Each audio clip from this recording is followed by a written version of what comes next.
Alright guys, it's a happy new year. Welcome to the year 2025, and yes indeed, it is season 2 of the AfroGamer Show. It's great to be back.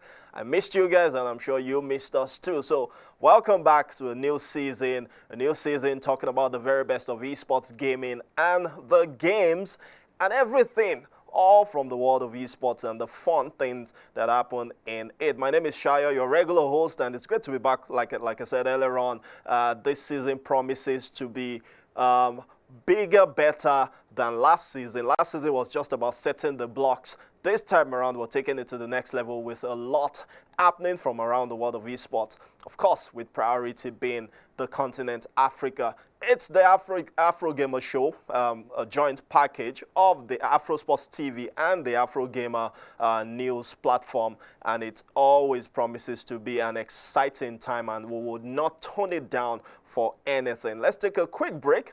When we get back, there's a lot to talk about, and it's a quick recap of how the year has been so far, and a bit of future gazing with my very good man, Ife, who will be joining me on the other side. Quick break, and we'll be right back.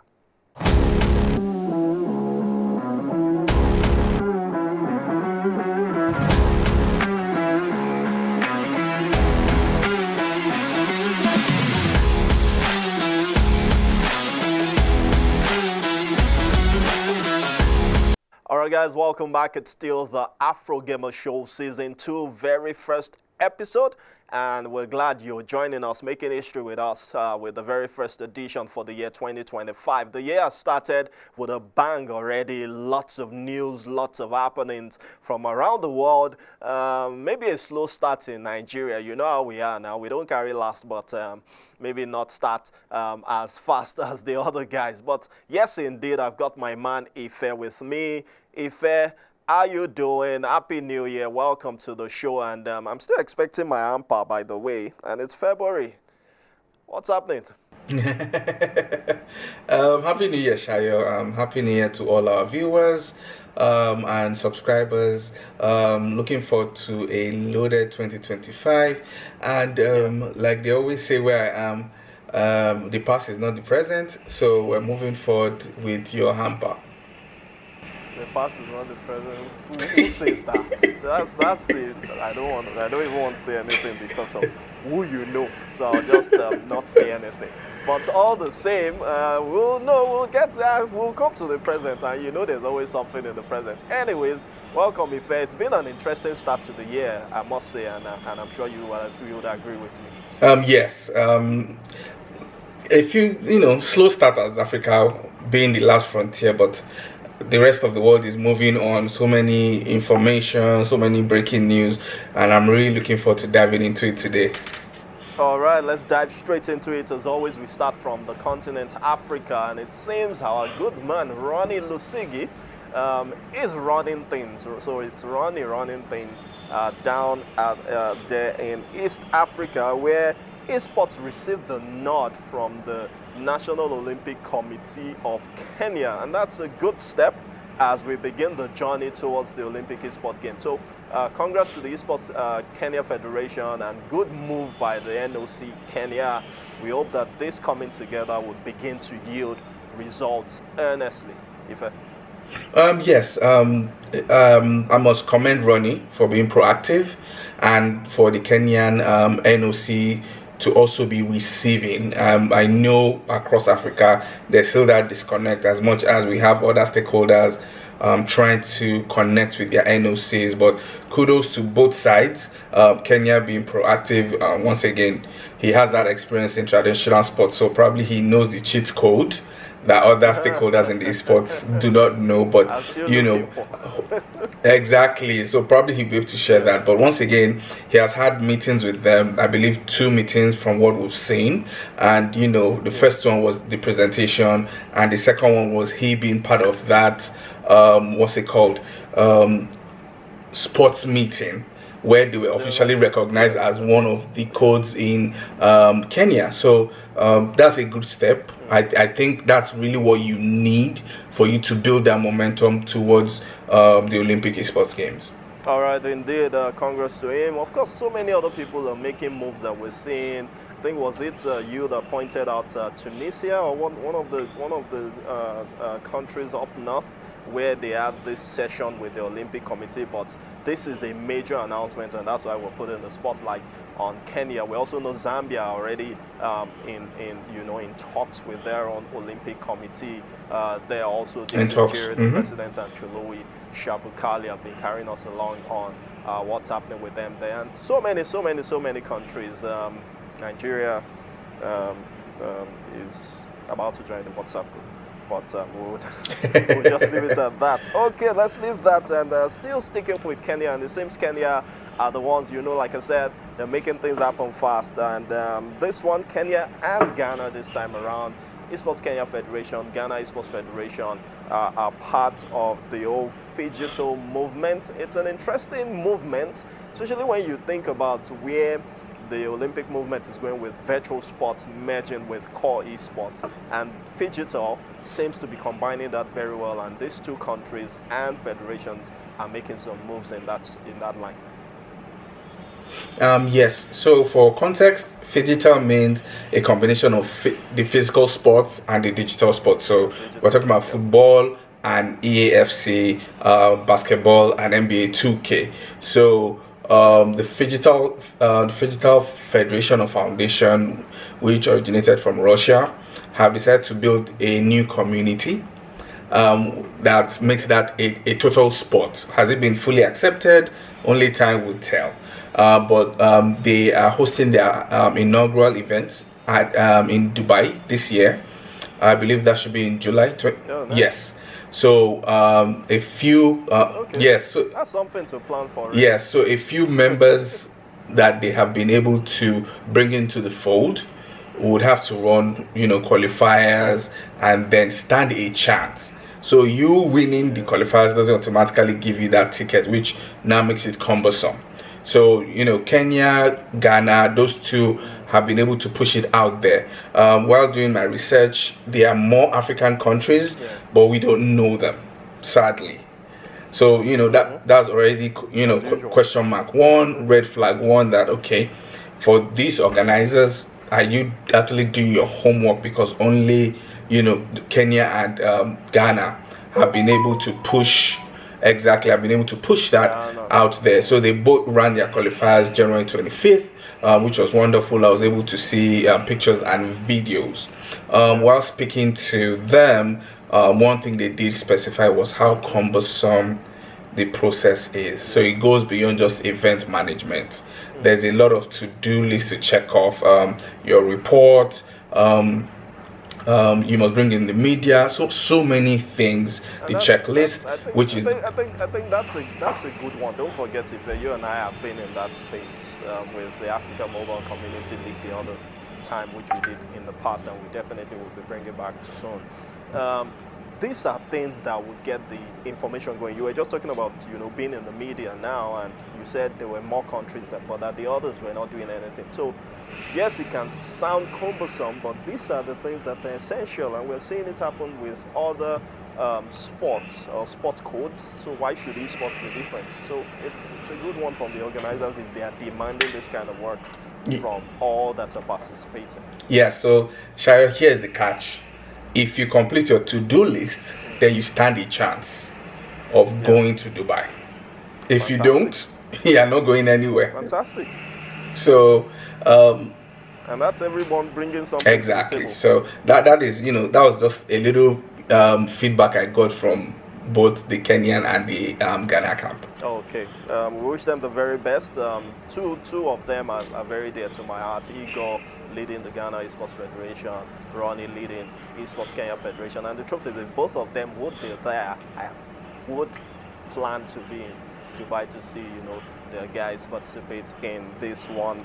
We've known about Phygital for about 3 years now, and I think it's something to really embrace. And I remember making a comparison with you off air with the Tomorrow Game Golf League, TGL, which is being done by Rory McIlroy and Tiger Woods. Yeah. It's almost the same thing because you get to play digitally, then you come on the course to play. And I think this is just where sports is going to, embracing technology with the physical side of things. Yes, I totally agree. I think baby steps. I'm still sitting on the wall for this one, but let's see how it goes. Let's see how it goes. All right, let's see how this pans out. And we're sticking with Kenya. Like I said, Kenya seems to be taking the role of Morocco, who were the always in the news last time out. And Kenya, still in Kenya. And don't forget, guys, this is a recap of what has happened so far this year, about 4 or 5 weeks now. And it's the Kenya University Esports ranking. It returns with season 2. Lots of titles mentioned in there, but a very, very quality idea from the guys who put this together, and maybe something we can copy here, knowing that Nuga here in Nigeria has a sort of partnership with an esports entity, and that's something they can leverage. And that's Gamer, by the way, Gamer. That's something they can leverage and build the university community when it comes to gaming. Yes, totally. So the KUER, Kenya University Esports ranking, kicked off season 2 this month, and then we do have the finals in May.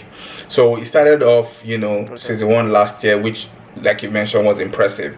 Now the good thing about it is private. So it's not like there's a body like Nuga that owns it. It's a community saying, you know what, we have friends here, they are gaming communities, let's all come together, register on this platform, and we compete. So it's a template, like you mentioned, for now the sporting bodies under universities, because this whole idea works abroad. It's called collegiate esports, America, UK. So I believe, once again, if I'm talking about grassroots esports for Africa, that should be the bedrock, totally. So they did also announce so they announced their titles. They will be doing Call of Duty Mobile, Battle Royale, and multiplayer. So it cuts across both communities within the game. And then you have PUBG Mobile.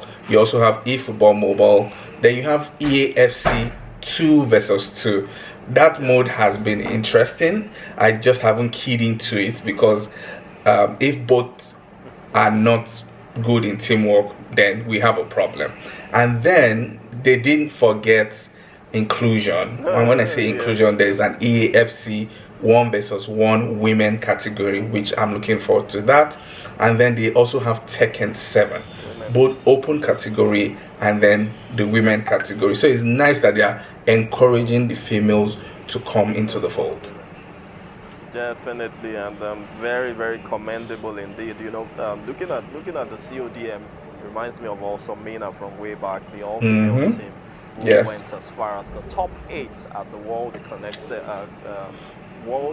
Series, which we ran in 2020. So yes, women have been in the game, but we need to give them a platform to shine, and that's exactly what they have done with the KUER. All right, Morocco definitely would not allow Kenya to shine alone, and they are also in the list, in the news, the Morocco Esports League. Interesting developments, interesting titles. They definitely know what they're doing in that country, and if there's anywhere I would suggest that different federations, different organizations should go and learn how to run esports, it definitely will. Yes. Side joke, I think they should have a training program for the rest of Africa in terms of how it should work. But once again, once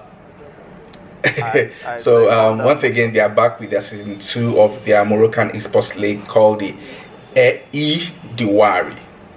So what the Moroccan Esports League does is, for all associations under the federation, either just teams or basic associations, they are allowed to compete.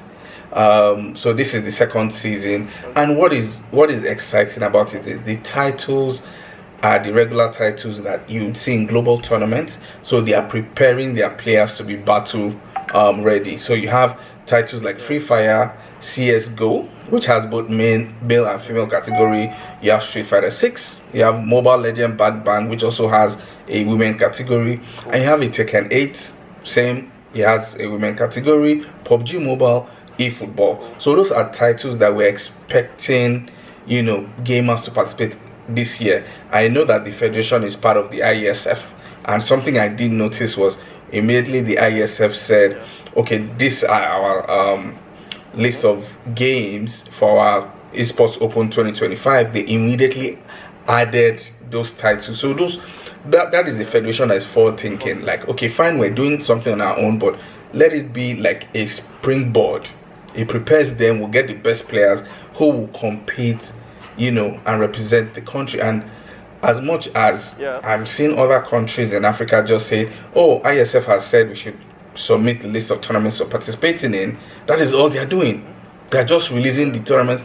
I have not seen them said, let's exactly. So once again, how do you expect to perform better? Like they always say, if you fail to prepare, then you prepare to fail. And that is what Morocco is not doing. They are preparing so that they would succeed, basically. And I'm really serious about having that training program so that members across the region can attend and at least take home something of how to do it better.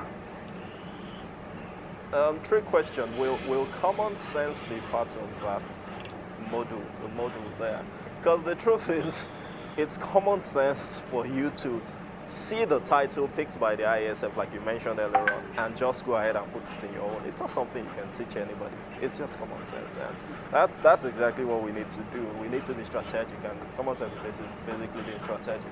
The other guys need to be strategic. There's no way they can teach them these things. Yes, they can teach them some other aspects of their operations, but it's just being smart for you to see that this is the battle you're going into and you're building the muscle to go into that battle in future. So very valid point raised there, Ife, and I really appreciate you for that. Let's switch gears and go international. And we start with a console, Nintendo. It's announced the Switch 2 console will be out. And Ife, remind me about that, your quote in Where You Are Again. The past is not the present. Now, this is the present. Let's talk about this first, then we will now talk about the present. Yes, so Nintendo has announced that they'll be bringing out the Switch 2.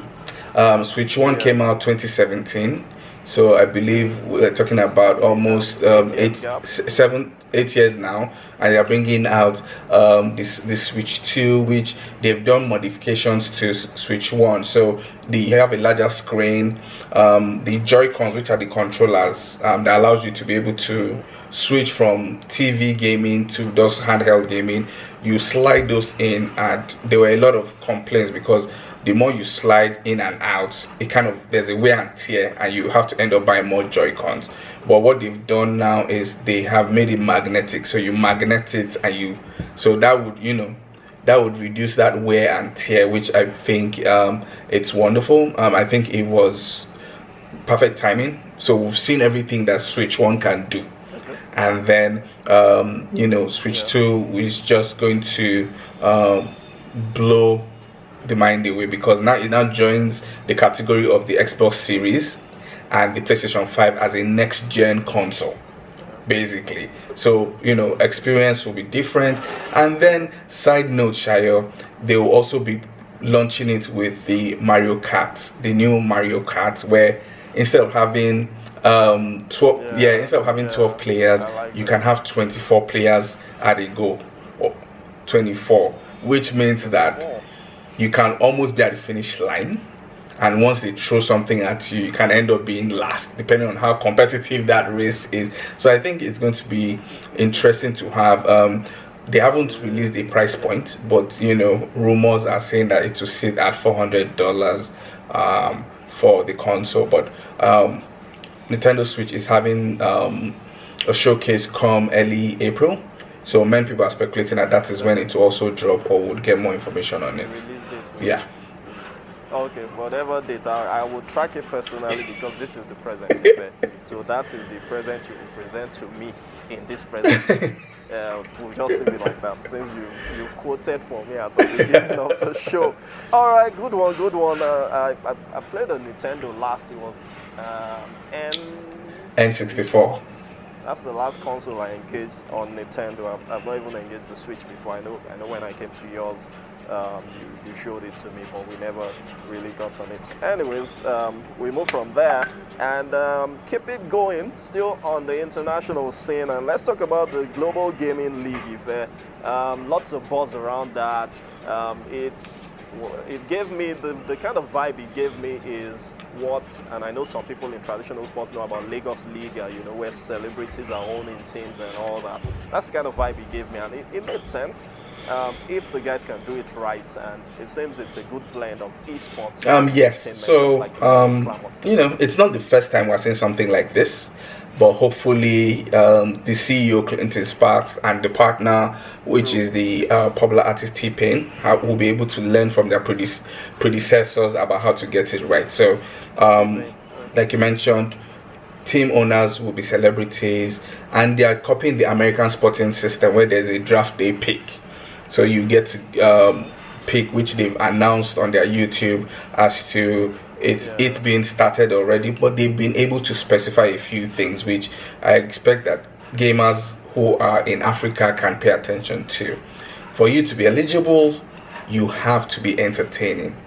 So once again, you have to be creating content, and you have to be entertaining, not just, oh, I'm gaming at 8 p.m. and there's nothing interesting about you. Because as much as we always like to cry foul in Africa that Africa is being bypassed, I'm not saying that's not true, but the bare minimum, we always don't do it. So for those who fall into the category of our viewers, make sure you put in that work. Have creative content. That is how you would get noticed. So draft pick is ongoing at the moment, and then they didn't specify when it to close, but I'm looking at the end of March. So everyone can everyone can register, submit for your draft pick, and you never know, you might end up being part of Snoop Dogg's team. You might end up being a rapper. You just never know. But I think it's a wonderful initiative. I just hope that the entertainment side doesn't overweigh the gaming side. There should be a balance. Exactly. Exactly, and also the fact that they promised that it will go global, truly global. Then we want to see a good blend of different cultures, different regions, different countries coming together to be part of that. All right, leaving that one now, let's talk about the International Esports Federation. It was all about coming into the year with the esports season.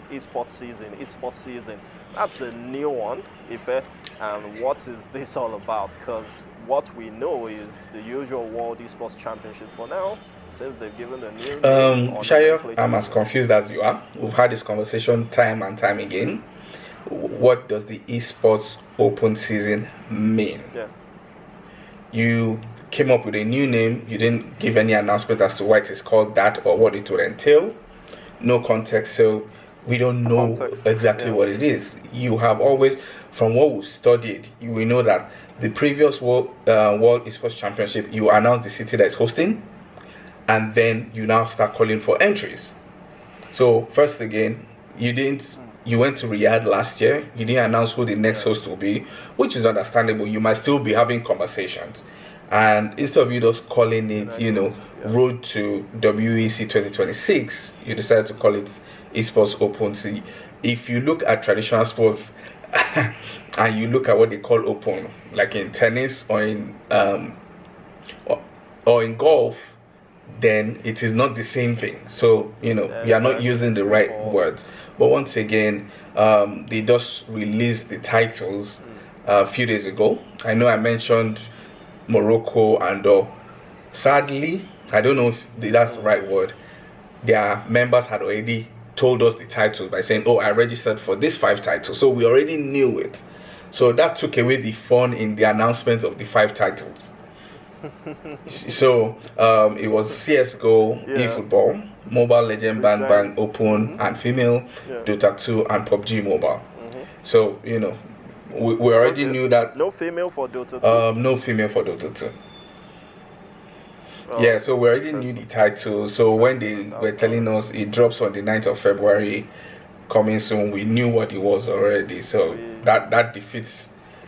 Exactly. So that's an epic fail. But let's see how things turn out. I know they've also signed an agreement with Kosovo, one of those countries in Europe. Yeah, Kosovo. To host the Kosovo, yes, for the European Esports Championship. So that I believe that serves as Europe's qualifiers for what they have cooking.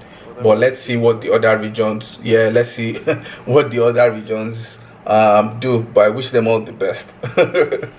All right, that's the best we can expect from them. Let's take a quick break.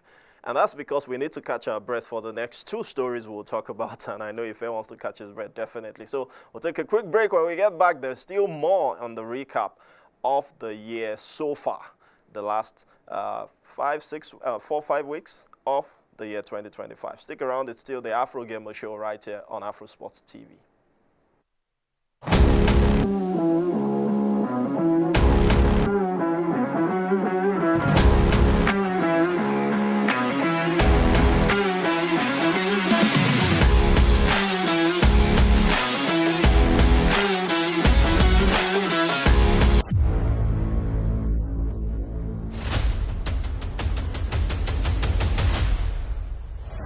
Oh, beautiful shot. That was beautiful. That was a nice backlash. Oh! Stewie is down. Stewie is to the flank, getting KY or X. 2 players remain.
Guys, welcome back. And yes, if you've missed what's happened earlier on the show, the AfroGamer Show, you've missed a lot. That's the truth. I can just sugarcoat it and say that the next few minutes promise to be even much more exciting. So it's a good time to join us. Welcome. My name is Shayo. Ife is on the other side, and we were just talking about what's happened so far in the year, just to catch up, because we know that this is the very first for season 2 of the show. Ife, welcome back. And yes, we're moving straight into this one, starting first with the Esports World Cup, and loads and loads and loads of titles announced by the Esports World Cup Foundation team, and it goes to point to the fact that these guys are not playing. Oh yes, they, maybe not literally. Yes, after maybe not literally. So after season 1 last year, with the life-changing money of $60 million US, they are now they are oiling their wheels and getting ready for season 2, which always has been registered for summer, so June, July, August. I believe last season was 20 titles, but now they are doing 24 titles. I know we were able before, we broke for season 1 of the AfroGamer Show. We had announced 15 titles, but now they have announced more titles. I believe that should be 7 titles. So they've announced 7 titles, and there are 2 titles left. What I'll do is I'll just go through the list of those titles that were originally announced, and then I would go over the new titles. So the initial titles were Honor of Kings, Call of Duty Black Ops 6, Call of Duty Warzone, Free Fire, Street Fighter 6, Dota 2, Rainbow Six Siege, Counter-Strike 2, PUBG Mobile, Apex Legends, Overwatch 2, Mobile Legend Bang Bang Open, Mobile Legend Bang Bang Women, Rocket League, Chess, and those were the initial ones. Yes. So the newly added titles are Ren Sports, which is a car racing game, PUBG. I know I mentioned PUBG Mobile earlier, but there's a PUBG for both console and PC, so they've added that. And then there's Crossfire. Then recently they added Fatal Fury, which is a fighting game like Tekken and Street Fighter. League of Legends, which is huge, #1 game so far in terms of esports, has been added. Team Fight Tactics, and then the collegial sweetheart esport title Valorant. So those are the newly added ones, and they'll be adding just 2 more before they kick off in summer. All right, fingers crossed to see what the 2 more titles would be. And but then these guys are not playing at all. 22 announced, 2 to go. Looking at all these titles, I particularly love the fact that chess.com found its way into this. It goes to show, a bit of traction with some unconventional esports titles, and it goes to show the evolution of the Esports World Cup itself. And talking about Esports World Cup, they definitely will be part of the next news we want to talk about. But let's start first with the news itself, and that is the postponement of the Olympic Esports Games. We came into January and there were rumors left, right, center about it being postponed to 2026, 27.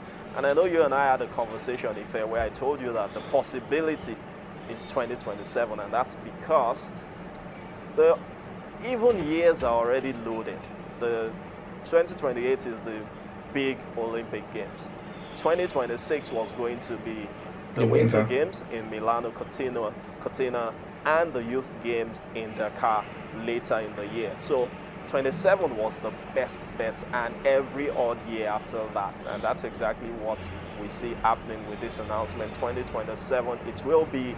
And something people missed is the fact that the host city was also announced, not just Saudi Arabia, it's Riyadh in the Kingdom of Saudi Arabia. So big announcements made by the IOC yesterday, and everywhere went agog with positive reactions, unlike the initial announcement where there were bickerings here and there. So good stuff, progress made, and we can only expect. Yes, Shayo, interesting news. I know initially people had said, reliable source had said it will be postponed 2026 or 2027, but you were spot on. So you have become that esports oracle.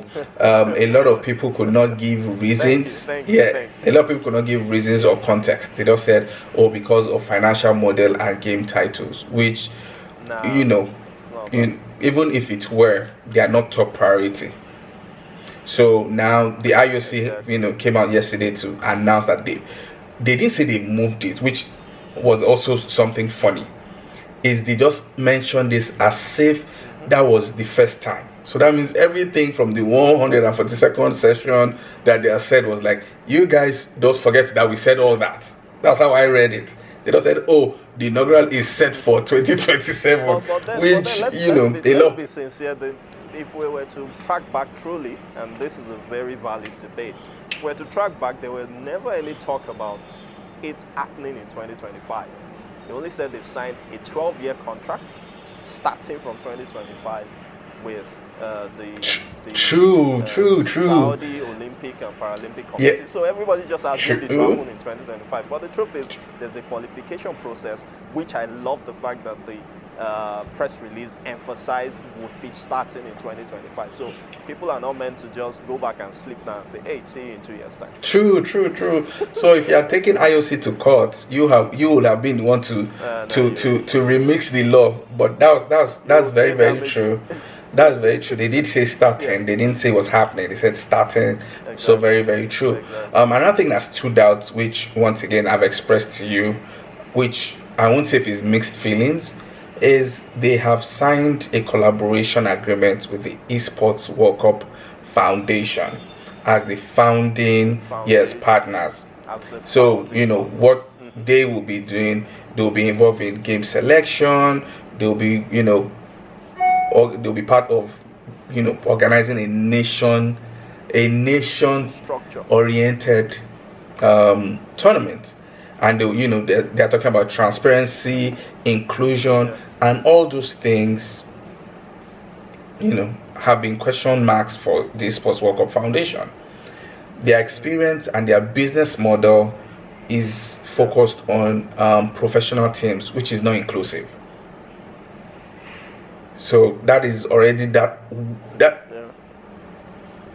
So and that's due to once again, you call something an Esports World Cup, and it is professional teams. I understand you setting standards, just like how you have the NBA, you have the EPL, you have the NFL. I understand that, but it is not inclusive. Your foundational programs, you are still catering to the same professional teams. If you look at FIFA, if you look at everything, their foundation is now for the grassroots development, but you are bringing out programs that still enriches or benefits them. So once again, it is not inclusive. So if they are saying now they are going to do a nation oriented, my question to them in layman terms is, how can a young lad or a young lady from Bolivia or Mauritius or St. Kitts have a chance? How would they have that chance to participate and compete and probably represent their country? So that is the question I would want the Esports World Cup Foundation leadership to answer. And then another thing is, with things like this, it is no more Club World Cup. That is your IP. If you're saying you are doing a nationwide, how do you get to every nook and corner? Do you have plans to have regional presence? Because you cannot do like Esports World Cup where you sit in in Saudi Arabia and just say, okay, you know what, let's get the pro teams. No. How do you get someone in Zambia?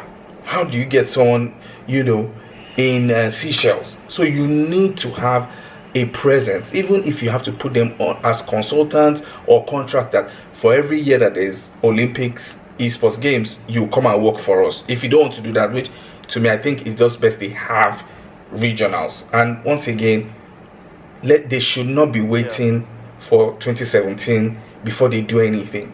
They need to do a trial run. They need to do a trial run. If it's to have an Esports World Cup Nations Cup next year, they should do it so that they can go back to the drawing board. We got this right, we didn't get this right. So we know that every year is the Club World Cup. We're not arguing that. But they need to do something next year. Even if it starts with the regionals, even if it's not at the center, then let each region do something and then you pick from that. And there are still many questions which I believe the IOC will probably answer is, with the change of that, or with the new addition of the collaboration agreement, what happens to international federations? What happens to the NOCs? So those are things they need to shed more light on. Do those federations do they still have the power, or power has totally shifted to the Esports World Cup Foundation? So I think once again, IOC needs to come out plain and say this is what it is, because now we're all just rejoicing, but there are question marks everywhere about this announcement and how we build up. You are saying, okay, qualifications start now. What are the titles? Sure, you understand. So I believe all that, all the questions will be answered, especially from the title side. Don't forget, those were some of the key call outs in the press release, and I'm sure deliberations would start immediately. Talking about the regionals, and this is why I believe and I have faith in the fact that this would go round the world. And like everybody knows me in esports, on the global esports stage, I talk Africa, so I'm going to talk Africa right now, is the fact that IOC has a presence in Africa. And we have personalities in Africa. Yes, we may be coy about the Esports World Cup Foundation because of the setup. Even the setup doesn't have an African presence.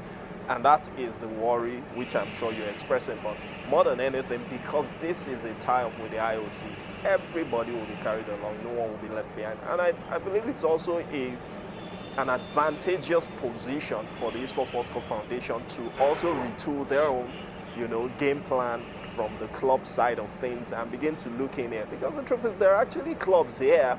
It's just the fact that nothing is happening on the continent. So what takes them to the global?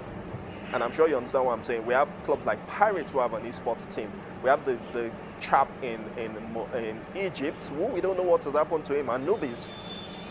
And so many others, who could have scaled up a bit. We have Morocco running the esports league. It means that a bit of talent could have been generated from there. So more than anything, it's a call to the Esports World Cup Foundation themselves to rejig their setup, to look into regional setups, and also look to deliver better for the good of the game, which is why it was put together in the first place. But this definitely will be a win-win situation.